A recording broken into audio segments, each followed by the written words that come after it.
आप लोग दान करते हो मकर संक्रांति पे?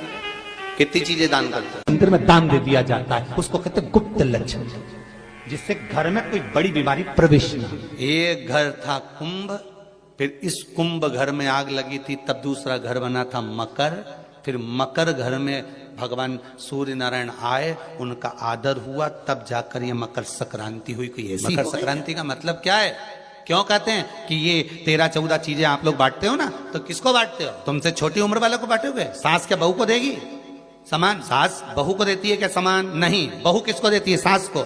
बहू किसको देती है? जेठानी को। बहू सामान किसको देती है? ननद को। बहू सामान किसको देती है? कोई मोहल्ले में कोई बड़ी उम्र की कोई बहुएं हो, बड़ी उम्र के जो लोग हों, सौभाग्यवती नारी हो, उसको ये 13-14 चीजें दी जाती है।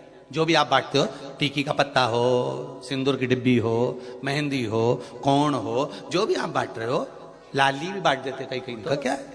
तो ये जो चीज आप लोग बांटते हो, ये किसको देते हो आप लोग? किसको प्रदान? छोटे को नहीं, घर से बड़े को, जो आपके अवस्था से बड़े हैं, जो आपसे बड़े हैं, आप उनको क्यों देते हैं? बड़ों को। ये यहां आदर का भाव दिखाया गया, यहां आदर दिखाया गया कि यहां कुंभ में शनि महाराज अपने घर में रह रहे थे, सूर्य नारायण भगवान का आगमन हुआ, आज बेटे से मिलने का भाव जागृत हुआ, और कुंभ में प्रवेश, जैसे ही घर में प्रवेश करे, अब घर में प्रवेश करे तो आदर का भाव होना चाहिए, आदर का भाव प्रकट होना चाहिए। अभी कथा में कहा था, कोई घर का बड़ा आए, बुजुर्ग आए, आदरणीय आए, सम्माननीय आए, आपके पास में कितनी भी दौलत हो, कितनी भी संपदा हो, कितना भी धन हो, कितना भी वैभव हो, आप कितनी भी अच्छी कंपनी में जॉब कर रहे हो, आप कितनी भी अच्छी जगह पर पोस्ट पर बैठे हुए हो, आप कितनी भी अच्छी नौकरी कर रहे हो, चाहे आपके पास में बड़े से बड़ा पद क्यों ना हो, पर आपके भीतर बड़ों के पीछे,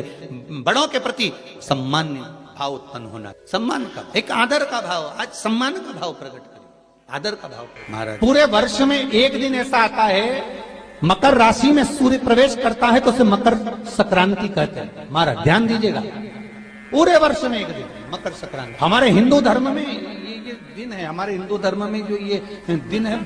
अच्छा, कई लोग कहते हैं कि सूर्य की उत्तरायण का क्रम है, ये क्रम है, ये पूजन का क्रम है, तिल्ली के लड्डू का क्रम है, लड्डू बना लो तिल्ली का, इसका क्रम है। पर अगर स्कंद पुराण उठाओ तो स्कंद पुराण में अगर मकर संक्रांति के क्रम को यदि पढ़ोगे तो मालूम पड़ेगा कि पूरे वर्ष में एक दिन ऐसा था जिस दिन भगवान शिव और नारायण, ये दोनों, इसलिए आज भी हिंदू धर्म में गुड़ के लड्डू तिल्ली के साथ मिलाते हैं। क्यों? उसका कारण कि शंकर और नारायण ये दोनों एक ही दिन, एक ही पल गंगा का स्नान करने के लिए भगवान शिव, देखिए कितना कितना हमारे हिंदू धर्म में एक एक तिथि का, एक एक वार का एक एक महत्व है, उसको समझ।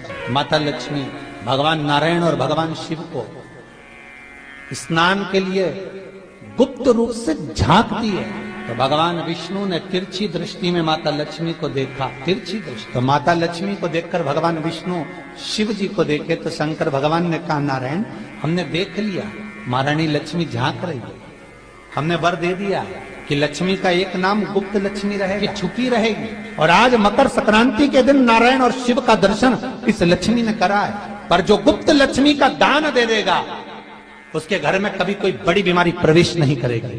कैंसर जैसा रोग, किडनी और लीवर का रोग नहीं हो सकता। आज भी नियम है कि मकर संक्रांति के दिन एक लड्डू बनाया जाता है गुड़ और तिल्ली का, उसमें 1 का सिक्का, 2 का सिक्का या कोई लक्ष्मी उसमें फंसा दी जाती है, और लड्डू को पैक कर कर किसी मंदिर में दान दे दिया जाता है, उसको कहते हैं गुप्त लक्ष्मी, जिससे घर में कोई बड़ी बीमारी प्रवेश नहीं हो।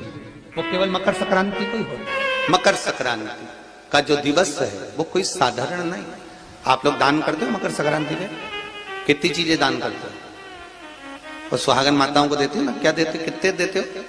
13-14 कितने हैं? 14। कौन से पुराण में लिखा है कि 14 चीज देना चाहिए? अरे बोलते जाओ जरा जल्दी जल्दी, बड़ी मुश्किल से तो पकड़ाई में आते हो तुम शिवरी नारायण वालों। 14 चीजें दान देना है। किस पुराण में लिखा है? कोई तुमसे पूछ सकता है तो महाराज आप कह सकते हो अग्नि पुराण में वर्णन आता है। कौन से पुराण में लिखा है? अग्नि पुराण में लिखा। देव ऋषि नारद भगवान विष्णु के पास जाकर पूछते हैं, नारायण कृपा करिए। भगवान विष्णु ने पूछा क्या बात है, बोलिए। देव ऋषि नारद क्या चाहते, क्या हो वो बताओ। महाराज हमें इतना सा बता दो, शिव जी के यहां जाते हैं तो पहले उनके द्वारपाल से पूछना पड़ता है अंदर जाने के लिए, ब्रह्मा जी के यहाँ जाते हैं तो ब्रह्मा जी के द्वारपाल से पूछना पड़ता है, इंद्र के यहाँ जाते हैं तो इंद्र के द्वारपाल से पूछना पड़ता है। हम जितनी भी जगह जाते हैं तो कोई ना कोई द्वारपाल से हमें पूछना पड़ता है अंदर जाने। भगवान देवऋषि नारद कह रहे हैं नारायण से कुछ ऐसी कृपा कर दो कि हमें किसी से आज्ञा लेना ही। भगवान विष्णु तो उनकी बात को बस थोड़ा सा सुने और अंदर चले गए। नारद जी को लगा हमारा तो कोई जवाब ही नहीं दिया। नारद जी वहीं पर टिक गए, खड़े रहे, नाम जाप कर। विष्णु वापिस आए और देवऋषि नारद से कहा एक काम करो, जब सूर्य मकर में प्रवेश करते हुए उत्तरायण की ओर जावे, उस घड़ी उस पल में देवऋषि नारद तुम 14 बार भगवान के नाम का, शिव नाम का दान दे दीजिए। भगवान नारायण के नाम का, राम नाम का, कृष्ण नाम का दान दे दीजिए। अब देखो यहाँ पर ये नहीं लिखा कि प्लास्टिक का डब्बा दो, समझ लेना जी जी हाँ अच्छे से, कि लोगों ने दान को कितना भ्रष्ट कर दिया वो बताया जाए। अग्नि पुराण में ये नहीं लिखा कि तुम प्लास्टिक की चाय की चन्नी दो 14, बाल्टी दो 14, या प्लास्टिक का डब्बा दो 14। यहाँ पर यह नहीं लिखा है कुछ भी हो। यहाँ क्या लिखा अग्नि पुराण में कि मकर संक्रांति के दिन जब सूर्य उत्तरायण भाव में प्रवेश करे, मकर में जावे, उस समय पर देवऋषि नारद तुम्हारे मुख से अगर 14 बार भगवान के नाम का दान 14 जीवों को दे आओगे तो किसी भी देवता के पास जाओगे तुम्हें परमिशन की जरूरत नहीं पड़ेगी, तुम डायरेक्ट प्रवेश कर जाओगे। डायरेक्ट। अब तुमको अगर बैकुंठ में डायरेक्ट प्रवेश करना हो तो बिना पूछे, तो उसके लिए कहा ही मकर संक्रांति पे दान दो। तो किस चीज का दान देना है महाराज? प्लास्टिक का डब्बा नहीं, बाल्टी नहीं, चन्नी नहीं, फिर किस चीज का दान? तो कहा अगर देवर्षि नारद आप दान दे रहे हो तो 14 नाम का दान दीजिए, 14 जीवों को नाम का दान दे दो, भगवान के नाम का भजन करो। और अगर संसार के लोग दान दे तो किस चीज का? तो के अन्न से बड़ा कोई दान, अन्न से बड़ा कोई दान। और मेरा दुकान पे आने का समय वही टाइम होता है, वो लोटा लेकर निकलता है और मैं दुकान की ओर बढ़ता हूँ, दोनों का मिलना थोड़ा आगे होता है। गुरुजी जब से वो एक लोटा जल भरा हुआ कलश मेरे सामने से निकल कर जाता है, तब से मेरी दुकान चलना इतनी प्रारंभ हो गई कि मुझे पीछे पलट कर नहीं देखा। अब ना उस दुकानदार ने उस लोटे वाले को कहा कि तू जल लेकर जा, उस लोटे वाले ने भगवान शंकर की कथा को श्रवण करा और एक लोटा जल लेकर शंकर के मंदिर में जाना प्रारंभ करा। संसार के ऐसे कई शिव भक्त हैं जो अपने घर से एक लोटा जल लेकर शिव जी के मंदिर में जाते हैं। कोई सुबह सुबह निकल कर जा रहा होता है, भरा हुआ लोटा उसके सामने से निकलता है तो शुभ शकुन हो जाता है और जाते हुए का कार्य सफल हो जाता है। अपने आप मंगल शकुन, अपने आप मंगल शकुन हो रहे हैं, ना जाने कितनों के कार्य अपने आप हो रहे हैं।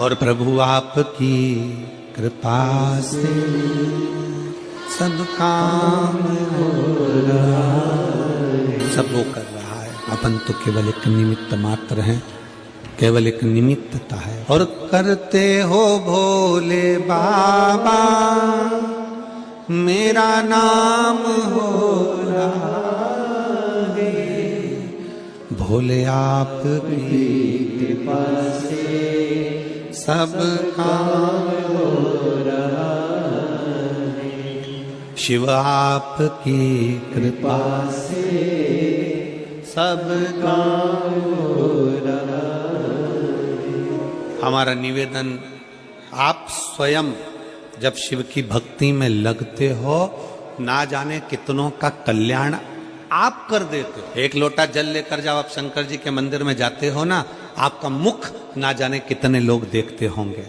बोलो देखते कि नहीं देखते? जलता फिरता व्यक्ति, मोहल्ले का लोग, कॉलोनी के लोग, आपका एक लोटा जल जब चढ़ाने के लिए आप अपने शंकर के मंदिर में जाते हो तो आसपास के लोग आपका मुख देखते हैं।